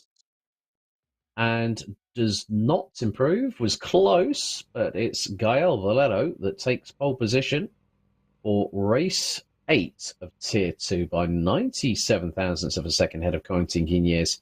Gaston Coulthard will line up on the lead in the leading Audi on the inside of row number 2. Alongside will be Victor Miranda, Caio Gaspar, Jackson Desenje, Fabio Zampolini, and Mr. Non-Qualifier himself, who gets the Wooden Spoon Award once again, Diego Villarreal, the driver from Uruguay, from Sudamerica Racing Team, will start on 8th position on the grid. We are still waiting for a few of the drivers to grid up and ready up before the revs start to build, and the race will get underway for 20 laps of this just north of 1.5 mile circuit here at Lime Rock Park. So approximately about 35 miles. That's just over 50 kilometers of racing that's going to take place. So good to see that we have 3 different types of car represented by 2 different manufacturers. And the good thing is that with TCR there is so much variance. I'd love to see people start using the Honda Civic Type R again, because it's a great TCR vehicle and is one that I think is getting not a lot of loving, because sometimes with TCR there's always a BOP issue. Yes, balance of performance, where weights, performance and everything. But the red lights are about to go out, the revs rise, and green flags in the air. A lot of wheel spin. Look at the 11s is set by Gael Valero. Wow. Still doesn't stop him getting a monster start ahead of the front of the field as Corentin Guignez. And he has, that is Victor Miranda around the outside of Gaston Coulthard going through into turn number 1 on the opening tour. He still kept it pinned around the outside. They have a little clash of 8. They're coming out of the corner. A little bit of a moment there for Miranda, who slots back behind Coulthard. But Corentin Guignez has closed back up to Gael Valero as they are heading through in towards the top part of the circuit on the opening lap out of 20. So it's Valero, Guignez, Coulthard, Miranda, Resenje, Gaspar, Villarreal past Zampolini, who's dropped down to 8th position as they're coming through towards West Bend, as Guignez looks to the outside, tries to get the crisscross on Valero, doesn't get the opportunity there. Valero again defends into the final corner, and now Coulthard's joined the fray. Out of the final corner, line astern, it's 2.5 tenths of a second as between the top 3. Could it be 3 wide? Well, Coulthard's got a really good run on Guignez going into turn number 1, and again the Audi is denied. But Valero doing everything in his power to keep the Elantra of Guignez at bay, coming out of Big Bend. Now heading into the left-hander here at the S's. Valero sternly defending. This is bringing Miranda back into the fray. Resenje in the Hyundai N Motorsport customer livery, or the probably what would be associated with the junior Hyundai Motorsport driver, because there are quite a few of them out there these days. But Valero now starting to pull a little bit of a gap, or trying to pull a gap, but Guignez is still keeping him under pressure. Back underneath the Hagsey Bridge as we're about to complete lap number 2. We're nearly a 10th of the way through the race. And Guignez is giving Valero a lot to think about. Valero again tries to break the toe. They're going to start weaving from side to side. And if you did that in real life racing, you'd be told off, and you'd probably get a warning, maybe even a penalty for doing that in real life racing. But here at AMX Global, it's a little bit of a different kettle of fish. But the good thing is, top 6 here, Reed, are covered by just over 2.2 seconds. So this is even closer than the Radical race we had at Twin Ring Motegi over just over half an hour ago. That's right.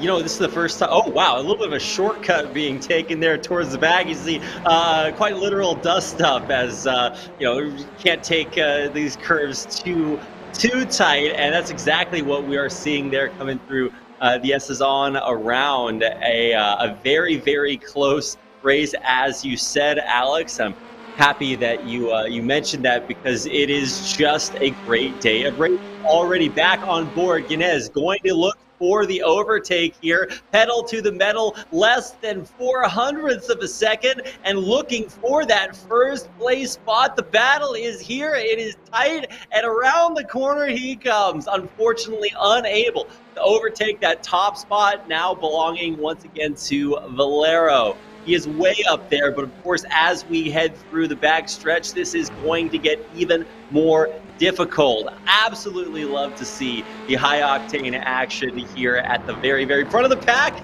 That looked like a little bit of a collision. Our cameras getting up close and personal. Surprised that we can still see out of that, as it just keeps getting closer and closer. And even though the back of the pack, there's still just as much action there, very rarely do we get to see things so close, so competitive. And we're only through the first 4 laps out of our time through 20 of these today, and it just keeps getting better and better as Valero holding on to that first place position, and Guinness continuing to look for every possible moment, every opportunity to come around. Now, obviously, you can't swerve back and forth too much. Some defending is allowed, but coming through some of the, I guess, easier opportunities to overtake.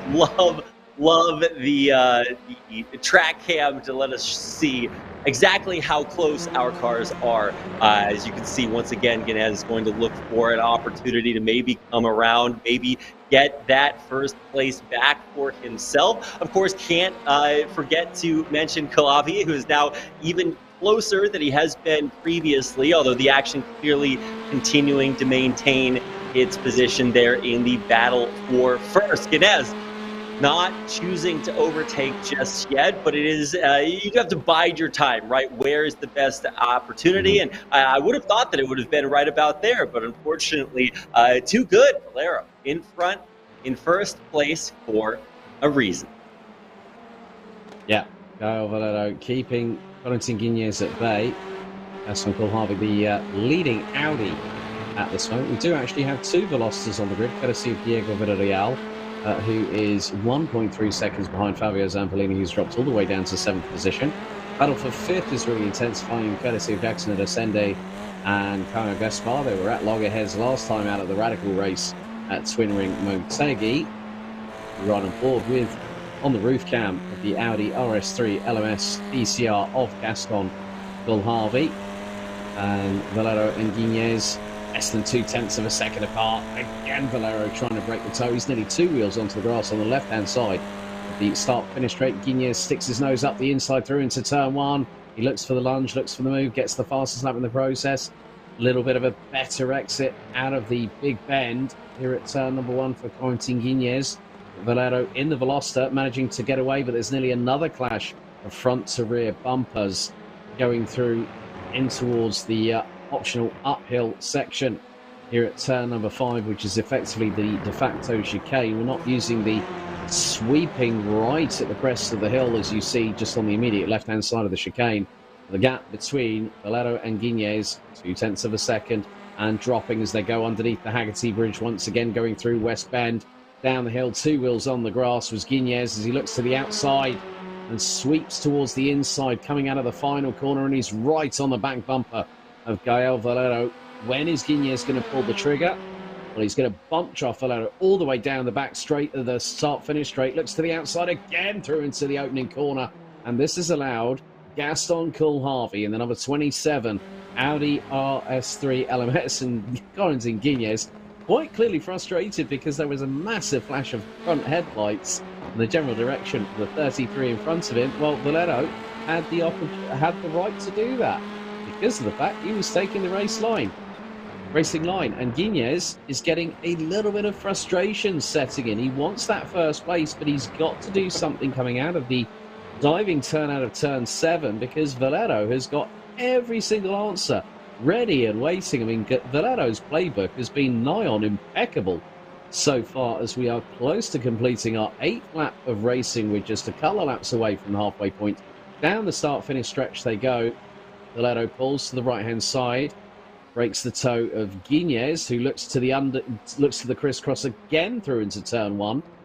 Not chancing it to the outside. The brake discs on the Hyundai Veloster of Gael Valero glowing very, very bright orange as he headed into turn number 1. Rear brakes again glowing bright red on the car. And also, one of the biggest things is with these front-wheel drive cars, the noses will drop down as they head into the braking zone, and that was very, very close. Guinness managing to stay out of harm's way and not going into the back of Gael Valero, as once again we're about to complete another lap. So lap times in between the two leaders between the 56.8s and the 56.9s. Pretty much everyone apart from Fabio Zampolini and Diego Villarreal, as Miranda's just had an off track. But Guinness closing still as they head down the San Posi straight into turn number 1 again. And Valero still able to keep that position, and he's making the rear end of that Veloster as wide as possible. But if he goes off track like that, he's going to open the door for Guinness, who looks to get the crisscross on him once again. Valero still sternly defends, and Coolharvey now senses his opportunity as they go through the top part of the circuit into the optional uphill part of the circuit through this uphill chicane. Guinness really pressurizing Valero once again. We're nearly at the halfway point of this 20-lap race. A little hit on the brakes for Guinness going through out of West Bend, now through diving turn, or the sweeper here at turn 7. Coolharvey losing a little bit of top-end speed, but Guinness again just trying to use that bump drafting down the start-finish stretch as they cross the line. Halfway of the race is done and dusted. 10 more laps to go, and again Guinness tries to go round the outside, doing the old M&M, as I like to call it, round the outside through turn number 1. Valero anticipated it once again, and this is just absolutely scintillating. Now you've got Coolharvey making it 2.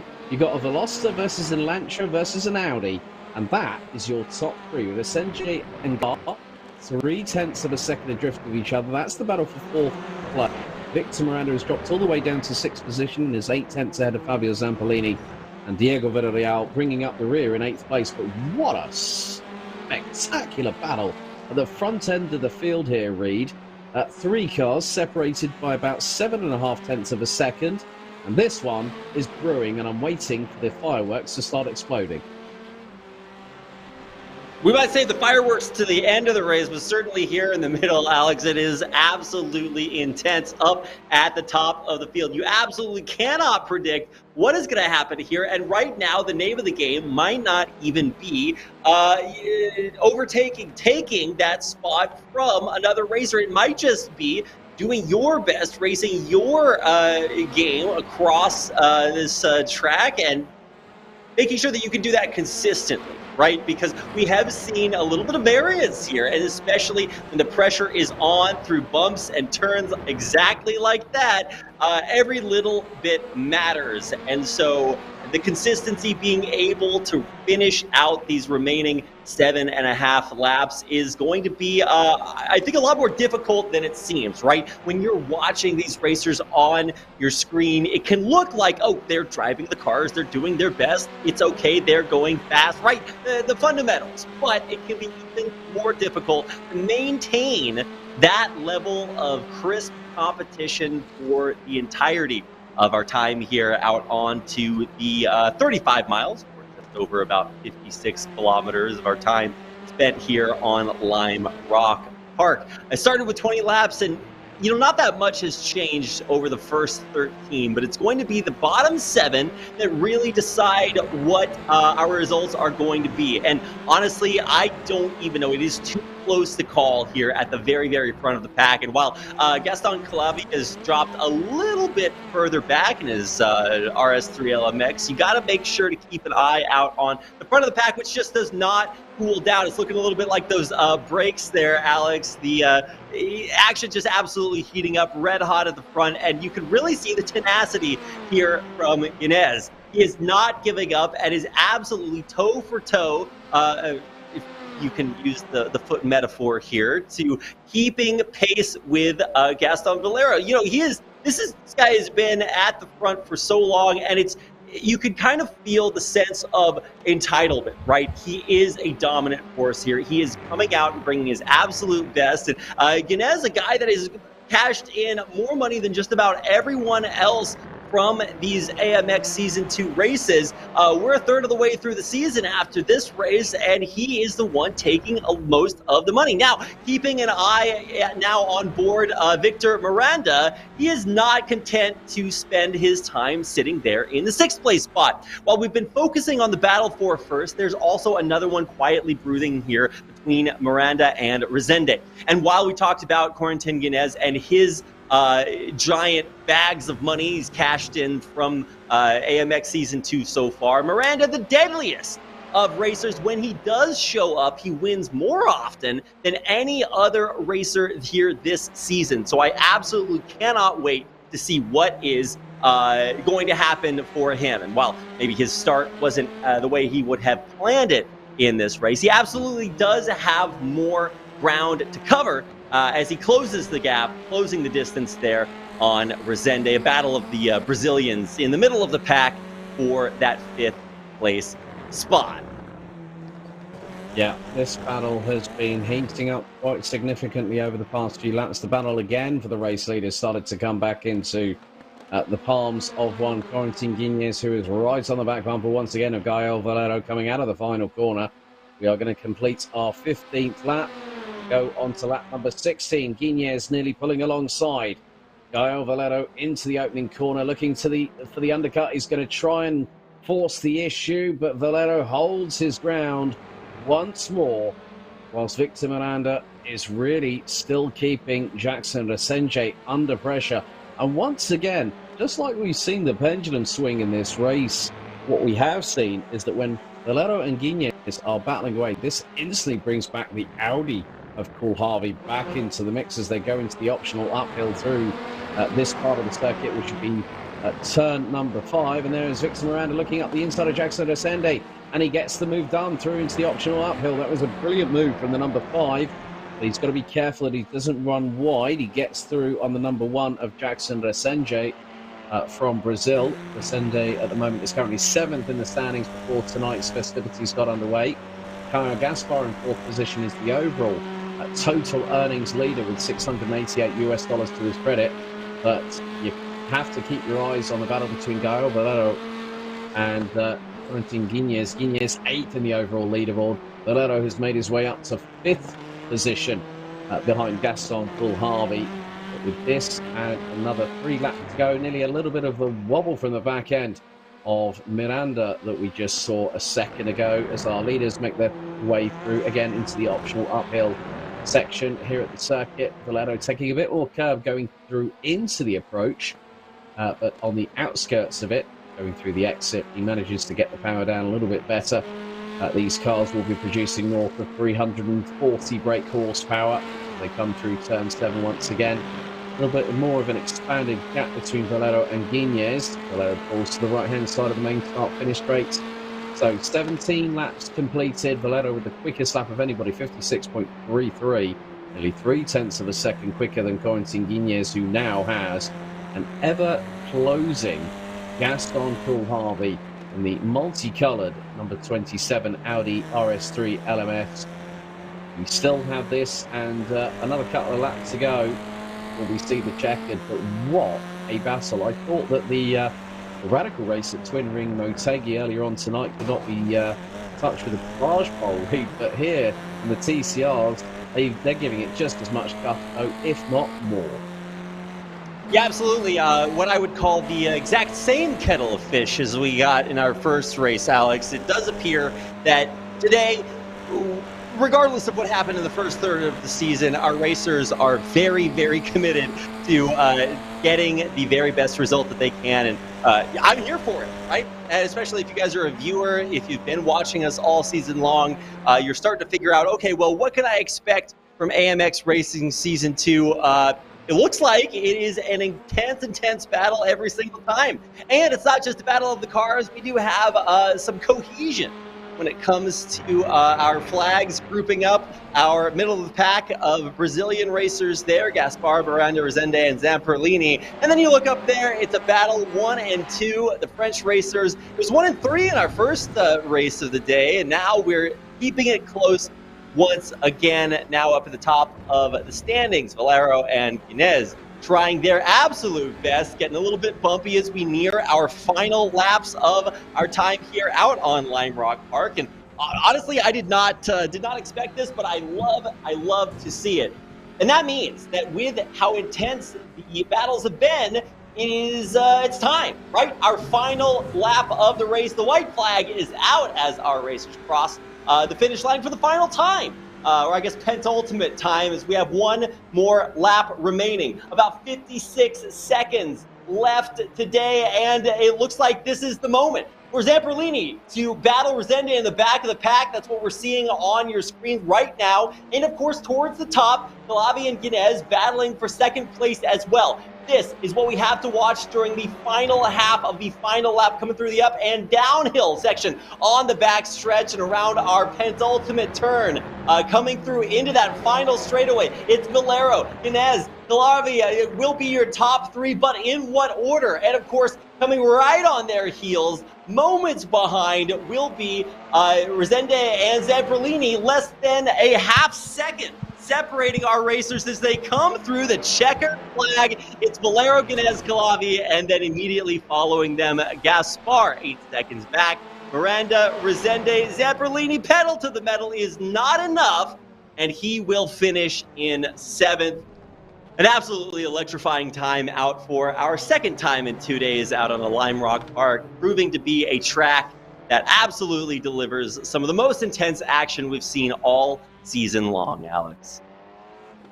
Yeah, 2 winners for 2 tonight. It was Corentin Guinness in the Radical SR8 at Twin Ring Motegi. There is your race winner for Tier 2, race number 8.